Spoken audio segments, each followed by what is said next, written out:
There are two Canadas. Conservative voters live in one, progressive voters live in another. We can all look at the exact same thing and see it completely differently.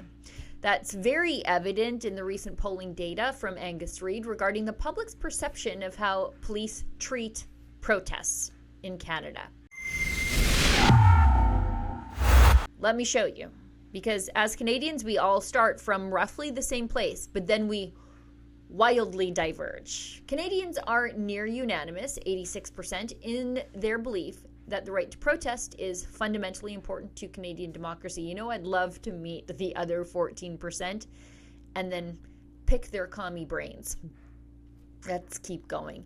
There is a concurrent sense among many that not all groups who set out to demonstrate receive the same treatment from authorities.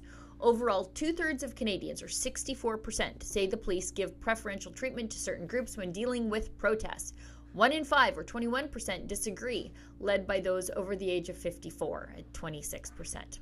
Canadians of all political stripes largely feel that police response and engagement at various protests is not applied consistently, with at least 3 in 5 past Liberal voters, 60%, Conservative at 68%, and NDP at 73% of voters saying so.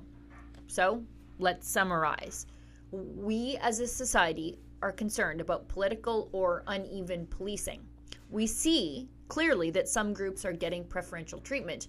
Where we part ways is on who is getting that kid glove care from Canada's police forces. And it's in these charts. If you ask Conservative voters, they think that pro-Hamas protesters and people protesting left-leaning causes are overwhelmingly getting preferential treatment from the police. If you ask Liberal voters, they think people protesting right-leaning causes are getting preferential treatment, along with pro-Israel protesters. I guess we're all just supposed to forget that the Liberals invoked a wartime law called the Emergencies Act to deal with bounty castles and merrymaking in the nation's capital. And then we had to have a national commission to figure it all out. And when that national commission outlandishly said that the Liberals did nothing wrong in using that wartime law, a federal court subsequently determined that the Liberals did something wrong. What they did to the peaceful protest of the Freedom Convoy was both unconstitutional and illegal. It was a national embarrassment. And peaceful conservative protesters spent weeks in jail. But a Liberal voter somehow thinks that conservative causes are getting preferential treatment from the police. Okay. And it gets even worse if you drill down on the NDP's voters' thoughts on the same topic. Over 2/3 of NDP voters think that people protesting right-leaning causes get preferential treatment when they protest. Over 1/3 of NDP voters think that pro-Israel protesters are getting preferential treatment from the police.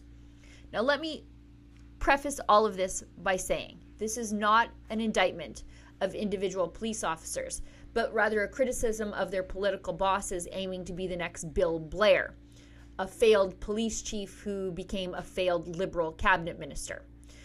We're talking about the Myron Demkews of the world, not the police we know as our friends, neighbors, and loved ones. We can all watch the same footage of police pepper spraying conservative journalists, hauling away peaceful convoy protesters, stomping on old ladies with horses. And some Canadians will still see it through a strictly partisan lens instead of the cold, hard truth of reality. I suppose, though, there's some good news in all of this. Despite the findings of this survey, we Canadians really aren't all that divided. And the people that think conservative protests are getting preferential treatment are really the true radical fringe minority amongst us. Now, why do I say that? Well, more polling data. Leger polling has Conservatives up 21% on the Liberals, with 44% of those polled saying they would vote for the Conservatives in the next election. That's up 10 points. And the Conservatives are headed to supermajority country, right now projected to hold 211 seats of 338 if the next election were held today, with the NDP taking just 24 seats and the Liberals holding only 67. So with more Canadians uniting under the Conservative banner, I think we have Justin Trudeau to thank for that. I guess he is the great uniter of Canadians he paints himself to be. For Rebel News, I'm Sheila Gunn-Reid. The right to protest is a fundamental right for Canadians. However, if you are an apologist for terrorism and you are not a Canadian citizen, you do not belong here. That's why we have a petition calling on the federal government to deport non-citizen Hamas protesters. Please go to deporthamas.com to sign our petition today.